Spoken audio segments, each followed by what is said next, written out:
এই গরু কততে বিক্রি হলো? 70,000 টাকা দেশি গরু। দুই গরুতে 11 মন গোছ। এই গরু আমরাই কিনি তো গাবতলি থেকে 2,20,000 কইরা।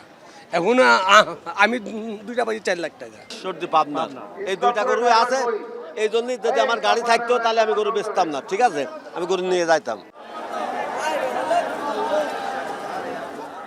ঈদের সময় যত ঘনিয়ে আসছে, পশুর হাটে বিক্রেতাদের কপালে চিন্তার ভাঁজ ততটা স্পষ্ট হচ্ছে। ঈদের আগের দিন হাটে পশুর তুলনায় ক্রেতার সংখ্যা ছিল কম, আর এই কারণেই কমে গেছে পশুর দাম।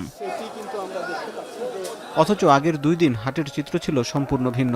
মাঝারি ও ছোট সাইজের প্রতিটি গরু বেশ চড়া দামে বিক্রি হয়েছে, কিন্তু ঈদের আগের রাতে এসে পাল্টে যায় সেই চিত্র।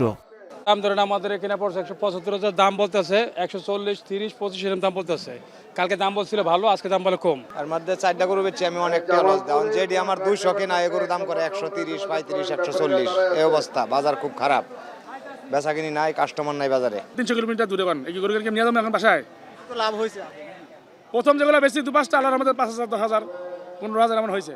ওই দেন ওই দুটো আমি আনছি, বুলেটের হান্টার, ওই যে বড় 2টা গরু, ওই 2টা গরু কিনে আমার 9 লাখ টাকা। আর এখন আমার কথা 5.5 লাখ টাকা।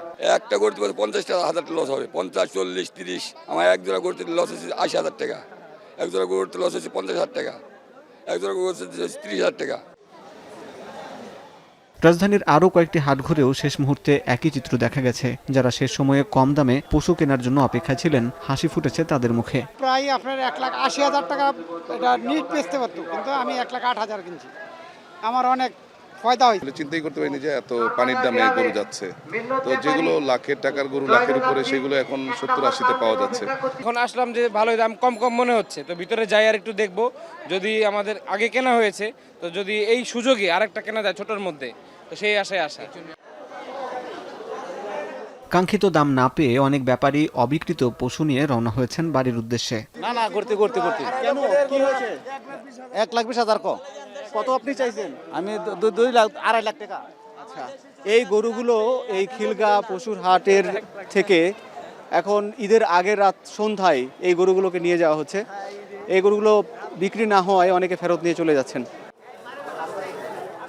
তবে দূর দূরান্ত থেকে আসা যেসব খামারিরা গত কয়েকদিন ধরে চড়া বাজারের আশা করছিলেন, শেষ রাতের এই দরপতনে তাদের অনেকেই এখন লোকসানের মুখে। হাসিব বিল্লাহ, এখন, ঢাকা।